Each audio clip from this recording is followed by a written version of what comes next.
Hi, and welcome back to FragVision. Today we're talking about the merger mania that's been going on in the exchange space. Two particular deals have caught the eye of the media. Firstly, there was the tie-up between the London Stock Exchange and Canada's TMX Group, and then we had the even more impressive deal between NYSE Euronext and Deutsche Börse.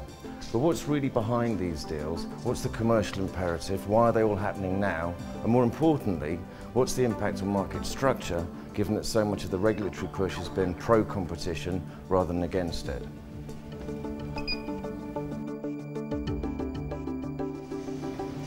For the people involved in putting these deals together, it's all about this: scale, creating the global equivalent of a financial multi-asset supermarket, with cash equities trading down aisle number one, derivatives, FX, fixed income, and even an OTC boutique somewhere in the corner. The financial rationale is just as simple too. Faced with increasing domestic competition, the national exchanges have decided what they need to do is to bulk up and get bigger. And by getting bigger, they're able to offer economies of scale, and more importantly, deeper and more diverse liquidity to their customers in their bid to create the ultimate one-stop shop. On top of this, these new super exchanges should be able to offer greater efficiency of capital through margin offset, and also be able to target new products and services to the customers that walk in through the door.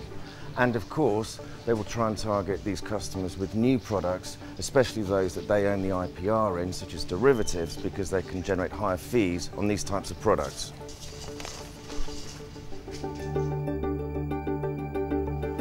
So why is it that these deals are all happening now? Well, in many cases, it's either the direct impact or the threat of fragmentation that has driven these exchanges to put aside their nationalistic tendencies and seek international cooperation instead.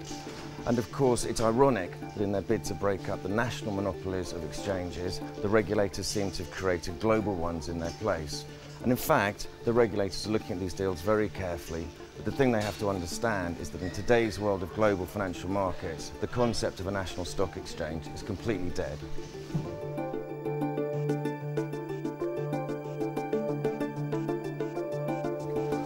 So what does this mean for the investment manager when they're doing their daily or weekly trading run?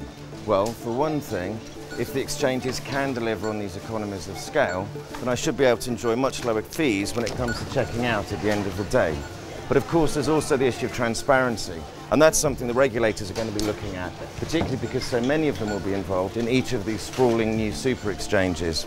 And of course, finally, I want to make sure that I'm not being discounted products that may not actually be good for my long-term financial health.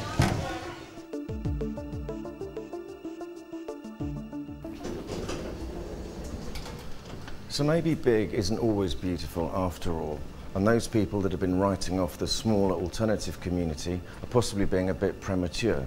In particular because it's these new alternative venues that have provided much of the innovation in markets, particularly in terms of products and of course pricing. And they have the support explicitly of the HFT community, who want to see as many different venues as possible so they can arbitrage between them. And of course the banks and brokers want to make sure that they have options available in case these new super exchanges get a little bit too big for their own good.